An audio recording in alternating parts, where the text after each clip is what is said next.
Trailer resmi fase keempat dari Marvel Cinematic Universe atau MCU resmi dirilis beberapa hari lalu.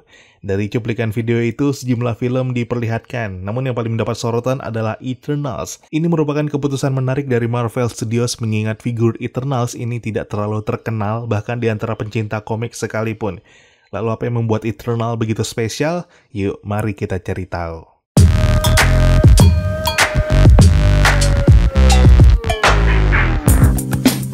Hola amigos, kembali lagi dengan Jagat Cinema. Boleh dikatakan salah satu sinema dari Marvel Studios yang paling dinanti tahun ini adalah Eternals. Wajar aja, karakter ini emang jarang nongol di layar kaca, bahkan di komiknya sendiri, ras mutan pertama di bumi ini juga jarang mengambil peran. Justru Celestial lah yang menjadi bintang utama. Lalu apalagi Celestial? Oke, pelan-pelan kita bahas satu-satu ya.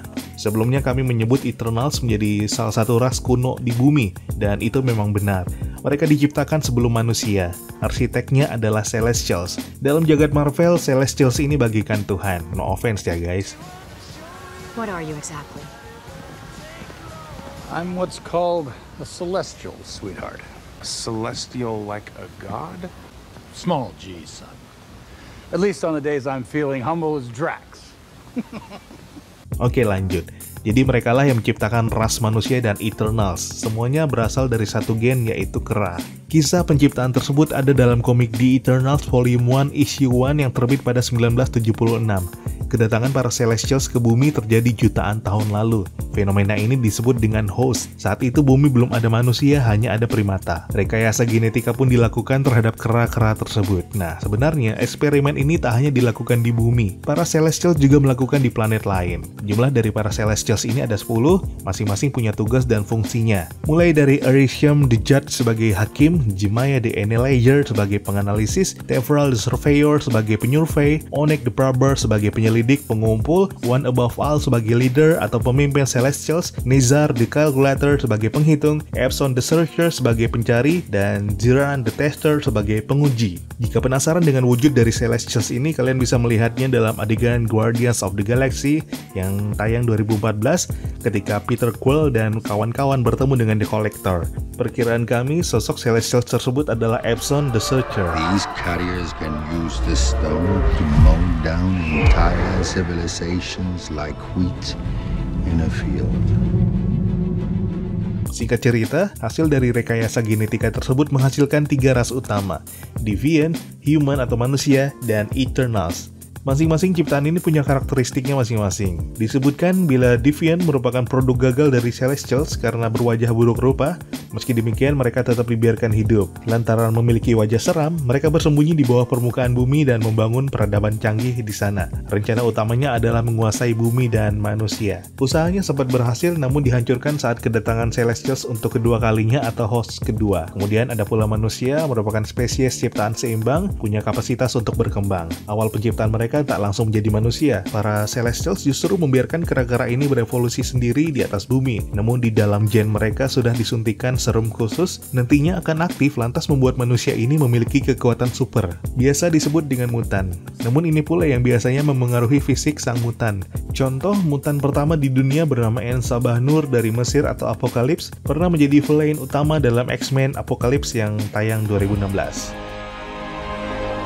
You betray me. Sedangkan Eternals merupakan ras the next level dari kedua entitas sebelumnya. Dari awal mereka sudah sempurna, punya kekuatan fisik dan kosmik, mampu melakukan apa aja, mulai dari terbang, teleportasi, memanipulasi materi, lari cepat, hingga menembakkan kekuatan energi dari tangan dan mata. Para Eternals membuat peradaban di atas gunung-gunung, lantaran terlibat dalam aktivitas manusia. Beberapa dari para Eternals inilah yang nantinya disembah sebagai dewa oleh manusia di berbagai peradaban. Mulai dari Mesir, Yunani, Mesopotamia, Aztec, hingga Nordik. Tugas utama mereka memang melindungi manusia dari para Deviant. We're the ones who changed everything. Kita lanjut lebih jauh ya pembahasan soal Eternals ini. Oke, dalam komik Marvel What If volume pertama issue 24 berjudul What If Spider-Man Had Rescued Gwen Stacy, diceritakan generasi pertama dari Eternals dipimpin oleh Kronos. Jika dilihat dari namanya, ini mirip dengan mitologi Yunani. Mereka membangun peradaban di kutub utara. Meski demikian, dalam perjalanannya, Uranos, saudara Kronos, justru memberontak. Dia hendak menguasai bumi dan segala isinya bermodalkan kekuatan dari para Eternal. Perang saudara terjadi. Kronos menjadi jawara, sementara Uranos dihukum pengasingan bersama pengikutnya keluar angkasa.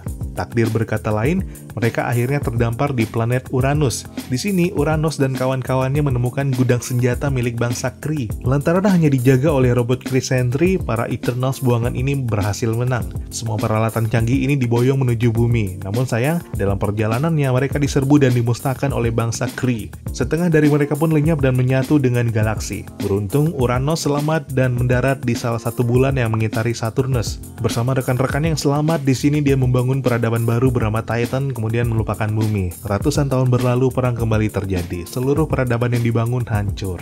Di bumi, Kronos melanjutkan kepemimpinannya dengan baik. Dia lebih fokus meneliti kehidupan di laboratorium. Meski demikian, sebuah insiden ledakan terjadi.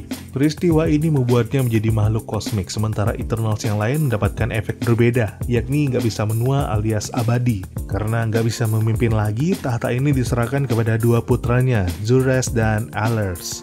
Keduanya pun mengadakan rembuk untuk mencari pemimpin baru, namanya Unimind. Dengan metode ini, semua pikiran para Eternals saat itu memilih Zuras sebagai pemimpin atau Prime Eternals. Demi hindari konflik dengan saudaranya, Allers memilih minggat dan terbang keluar bumi, berkelana di galaksi luas hingga menemukan Titan, peradaban yang pernah dibangun oleh Uranus. Penasaran, dia akhirnya singgah dan hanya menemukan puing sisa perang. Dari petaka itu hanya satu Eternal yang selamat, namanya Suisan. Dari perkawinan keduanya kelak lahirlah Thanos. Meskipun berasal dari ras Eternal, rupanya wujud Thanos malah terlihat seperti Deviant. Suisan ibunya sudah curiga jika Thanos membawa petaka, namun ayahnya, Allers, malah membiarkan hal tersebut. Ya, kalian sudah bisa menebak langkah Thanos selanjutnya. Peradaban di Titan hancur rata dengan tanah seiring Thanos menjadi dewasa.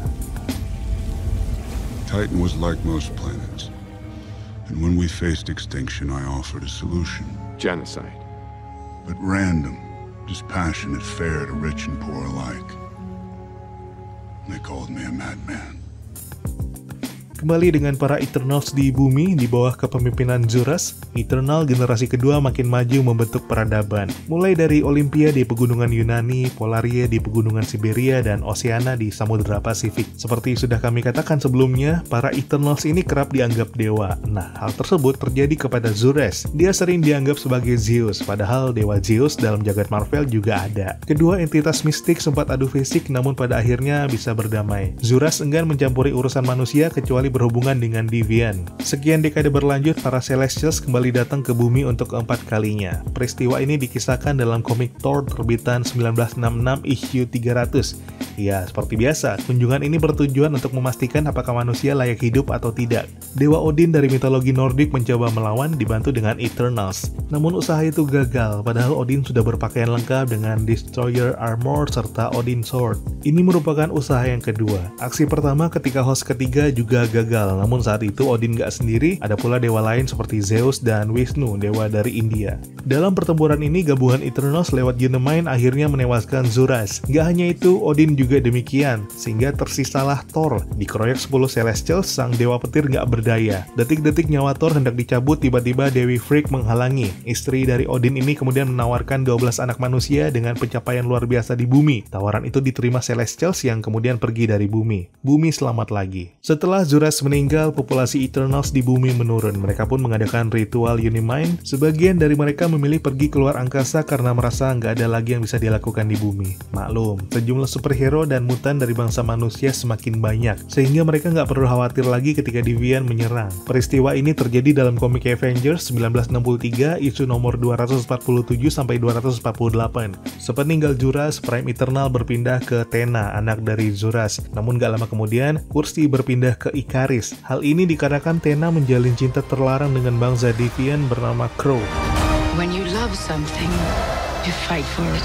Hingga saat ini kita masih menebak-nebak alur cerita yang hendak dibangun oleh MCU dalam kisah Eternals nanti. Apakah menceritakan keterlibatannya dalam peradaban manusia atau justru tidak sama sekali? Hal itu juga belum pernah diungkapkan oleh Kevin Feige saat memperkenalkan 10 pemeran dari Marvel Eternals. Mulai dari Richard Madden yang akan memerankan Ikaris, kemudian ada Angelina Jolie sebagai Thena, lalu ada Salma Hayek memerankan Ajak, Ma Dong-seok aka Don Lee sebagai Gilgamesh, ada juga Lia McHugh yang memerankan Sprite, Kumail Nanjiani Gianni sebagai King Osunen. Selanjutnya ada Brian Tyree Henry sebagai Phastos, Lauren Ridloff yang memerankan Makari, Gemma Chan sebagai Cersei, dan Barry Keoghan memerankan Druid. Ada pula Kit Harington yang mengambil peran Black Knight. Sebenarnya masing-masing Eternal sama-sama memiliki kekuatan yang setara, mulai dari kekuatan fisik, kemampuan terbang, teleportasi, memanipulasi energi, menembakkan energi, hingga kecepatan. Gimana? Makin gak sabar dan penasaran kan sama film garapan Chloe Zhao ini? Jika nggak lepas dari rencana, sinema epic ini bisa kalian nikmati pada 5 November 2021 mendatang. Lama juga ya. Sekian dulu cuap-cuapnya, dukung terus saluran Jagat Cinema agar kami selalu semangat berkarya. Jangan lupa juga like dan tinggalkan komentar mengenai ulasan Eternals ini. Siapa tahu teori kamu juara.